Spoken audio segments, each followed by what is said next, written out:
Muy bien.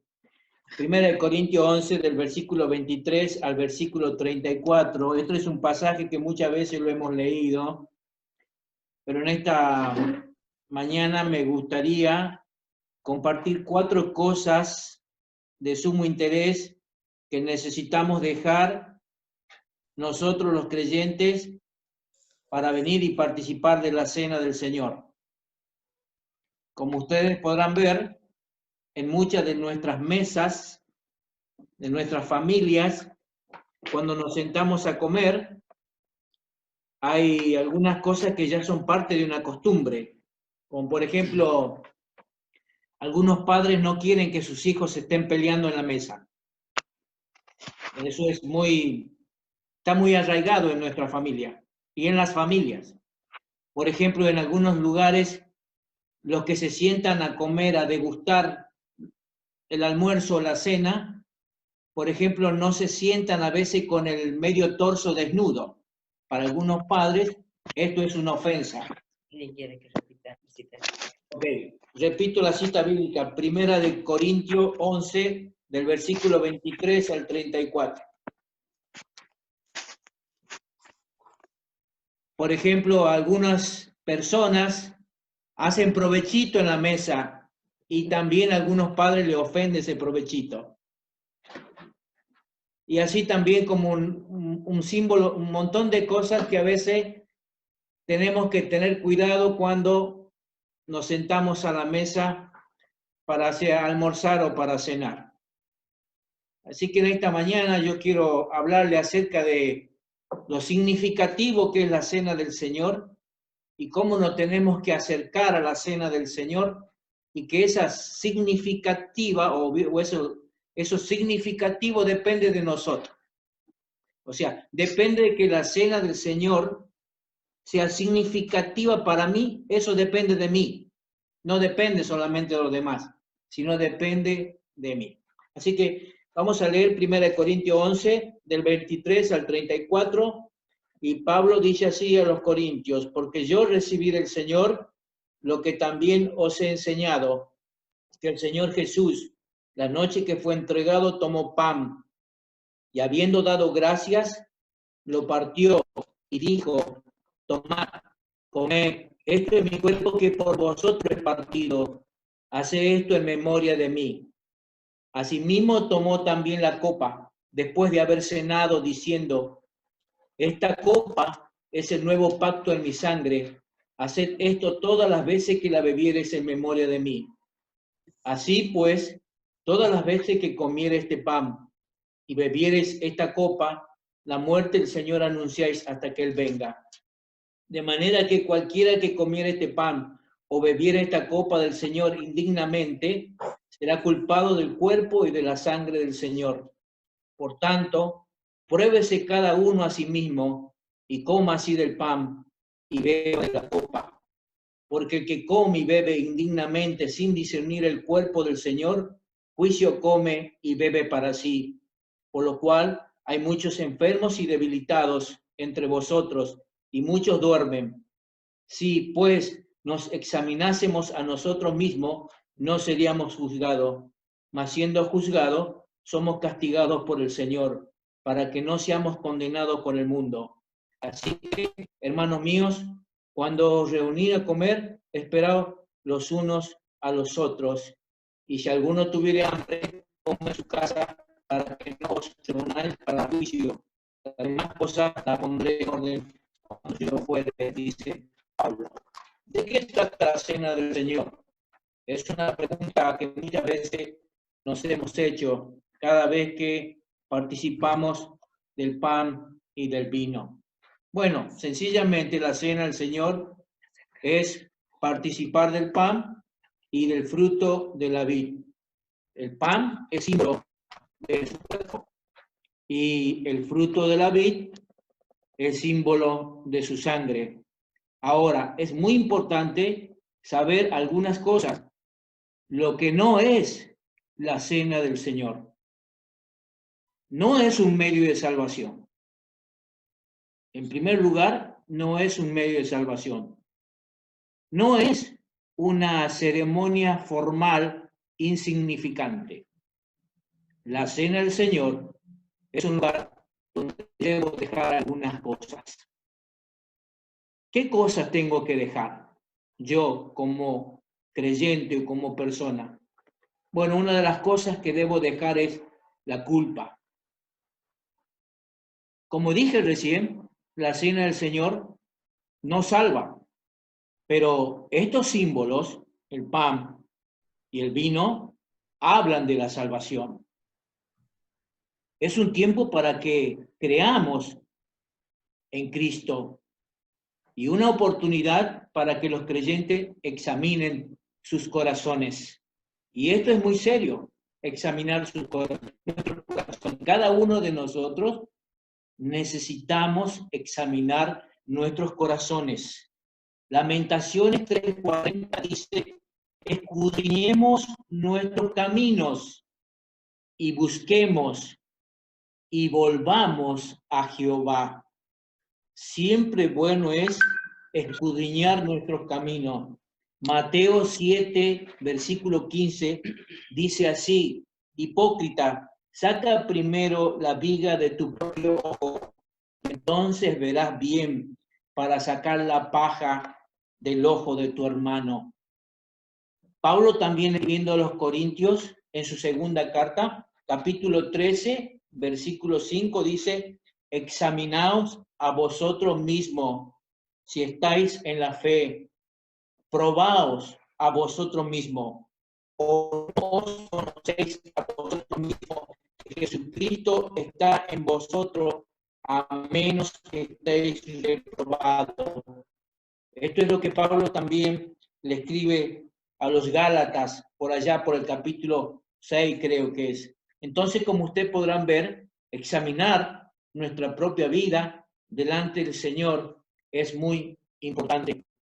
Esta es una oportunidad como creyente de que necesitamos examinar nuestros corazones, pero también es una oportunidad para que nosotros podamos confesar nuestros pecados al Señor. Eso es lo que dice Juan. Si confesamos nuestros pecados, Él es fiel y justo para perdonarnos y limpiarnos de toda la maldad. Y hermanos, si ustedes recuerdan bien, la confesión tiene el propósito de librarnos de la comunión con Cristo.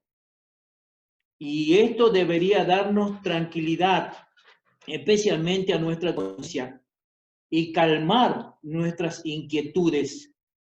Pero muchos cristianos no entienden cómo funciona esto. Se sienten tan culpables que confiesan los mismos pecados una y otra vez y luego se preguntan si habían olvidado algo. Nosotros hacemos esto. Confesamos los pecados que ya fueron perdonados. También hay otros cristianos que creen que Dios perdona cuando uno confiesa sus pecados, pero si mueren con pecados no perdonados, podrían estar perdidos para siempre. Estos cristianos no entienden que Dios quiere perdonarnos. Dios quiso que su Hijo amado muriera a fin de ofrecer su perdón. Cuando acudimos a Cristo, Él nos perdona todos los pecados cometidos o que alguna vez cometeremos. No necesitamos confesar los pecados del pasado otra vez y no necesitamos temer que nos echará fuera si nuestra vida no está perfectamente limpia. Desde luego que deseamos confesar nuestros pecados de forma continua, pero no porque pensemos que las faltas que cometemos nos harán perder nuestra salvación. Nuestra relación con Cristo es segura. Sin embargo, debemos confesar nuestros pecados para llegar al máximo de nuestra comunión y gozo con Él. La verdadera confesión implica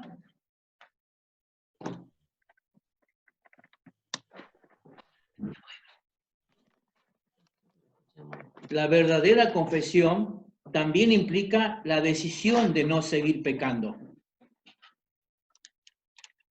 A veces no confesamos genuinamente nuestros pecados delante de Dios. ¿Saben por qué? Porque estamos planeando cometer el pecado otra vez. Y lo que estamos haciendo es buscando un perdón temporal. Lo que deberíamos hacer es que debemos orar pidiendo fortaleza para derrotar la tentación la próxima vez que aparezca. Quizás muchas veces te has hecho una pregunta y a lo mejor esa pregunta fue contestada o no. La pregunta es, si Dios nos ha perdonado nuestro pecado por la muerte, ¿por qué debemos confesar nuestros pecados? Bueno, porque necesitamos reconocer nuestra tendencia a pecar y nuestra dependencia del pecado. En esta oportunidad necesitamos entender que es una oportunidad, como dice Pablo, para juzgarnos a nosotros mismos. ¿En dónde dice eso Pablo? En el versículo 31. ¿Qué significa eso?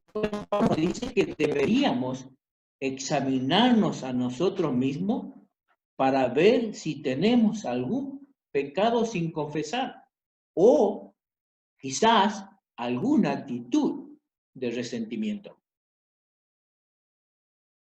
Pero siempre es bueno saber que cuando confesamos nuestros pecados, quedamos libres de culpa. Y esta es una oportunidad de acercarnos a la mesa del Señor y dejar toda culpa que podamos estar cargando. Este es un tiempo que antes de participar, el creyente debe dejar sus culpas antes de sentarse a la mesa del Señor. ¿Qué otra cosa más podríamos dejar? Bueno, debemos dejar todos nuestros rencores. ¿Por qué? Porque esto es una celebración. La cena es una celebración de perdón. ¿Por qué? Bueno, porque su muerte compró el perdón y recibimos este perdón por fe en Cristo. Así que nosotros podemos perdonar a otros porque hemos sido perdonados. Eso es lo que dice Lucas capítulo 23, 24, cuando Jesús dice, Padre, perdónanos porque no saben lo que hacen. Necesitamos perdonar y de esa manera dejar todo tipo de rencores. Jamás nosotros los cristianos hemos sido ofendidos tal como Jesús fue ofendido. Y si Él pudo perdonar a los que los crucificaron, debemos perdonar. Y esto es muy serio. Muchas veces nos acercamos al Señor sin haber perdonado nuestras ofensas a otros. Así que no me vengan, no ustedes, con ese cuento que no podemos perdonar. No hay, mejor dicho, tenemos suficientes bases bíblicas como para poder perdonar a aquellos que nos ofenden. Y si ciertamente a veces se nos hace difícil poder perdonar a otro, Dios se hace posible, porque puede ayudarnos a olvidar las ofensas que otros nos hicieron. Entonces, cuando nos acercamos a la mesa del Señor, también debemos dejar nuestros rencores. Más, necesitamos dejar todo tipo de amargura. ¿Saben por qué? porque el mensaje de la cruz quita toda amargura. No hubo amargura en Jesús, a pesar de su sufrimiento. Pedro pone a Jesús como ejemplo. Allí, en su primera carta, capítulo 2, voy a pedir a que busque este pasaje bíblico. Primera de Pedro, capítulo 2, versículos 19 al 25. Aquí Pedro está hablando de Jesús y dice algunas cosas para que nosotros tengamos muy en cuenta, sobre todo de dejar algunas cosas como la amargura. Adelante. Primera de Pedro, capítulo 2, del 19 al 25.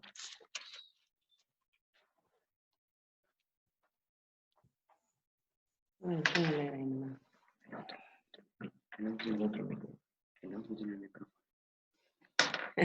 Hubiera leído. Primera de Pedro. Al 25.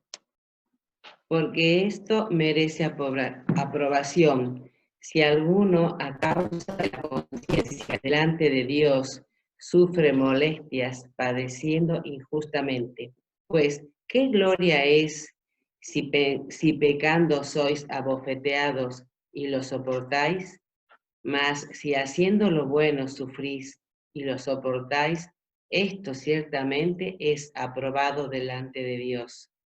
Pues para esto fuiste llamado, porque también Cristo padeció por nosotros, dejándonos ejemplo para que sigáis sus pisadas, el cual no hizo pecado ni se halló engaño en su boca, quien cuando le maldecían no respondía con maldición, cuando padecía no amenazaba, sino encomendaba la causa al juzga justamente, quien llevó él mismo nuestros pecados en su cuerpo sobre el madero, para que nosotros, estando muertos, vivamos la justicia, y por cuya herida fuimos sanados. Porque vosotros erais como ovejas descarriadas, pero ahora habéis vuelto al pastor y obispo de vuestras almas. Gracias al Señor por su palabra. La pregunta es, ¿cómo podemos estar amargados cuando Él sufrió tanto dolor? Bueno, fijémonos en Jesús y cuando lo hagamos, seguramente podemos perdonar y podemos evitar caer en la amargura. También es bueno que antes de acercarnos a la mesa del Señor, dejemos todas nuestras cargas. ¿Saben por qué? Porque Jesús se preocupó lo suficiente como para morir por nosotros. También Él se preocupa lo suficiente como para guardarnos día tras día. Lo que Él hizo en la cruz es una muestra de su amor. Nosotros deberíamos confiar en Él para quitarle su ansiedad y afán. Muchas veces estamos ansiosos y muy afanados. La respuesta es, confiemos en Él. Él nos va a ayudar a quitar esa ansiedad y ese afán. Eche todas las preocupaciones sobre Él. Se preocupa por usted. Primera de Pedro 5:7 dice esto, echando toda vuestra ansiedad sobre Él. Entonces, cuando nos acerquemos ahora a participar del pan y del vino, nosotros debemos dejar todas nuestras culpas. Nosotros debemos dejar todos nuestros rencores. Nosotros debemos dejar todas nuestras amarguras. Nosotros debemos dejar todas nuestras vidas. Así que el hacer significativa la cena del Señor depende de nosotros. Termino con estas palabras. La cena del Señor es como un gran puente que se extiende por todo el intervalo de la historia de la Iglesia sobre la tierra. Un extremo descansa en la vergüenza de la cruz, el otro está plantado en la gloria del reino. Esta festividad sostiene una relación triple con el cristiano. Es un recordatorio de nuestra justificación pasada. Es un recordatorio de nuestra sustentación en la nueva vida. Y es una promesa de nuestra futura bienaventuranza y gloria. Acerquémonos a participar de los símbolos teniendo en cuenta estas cosas.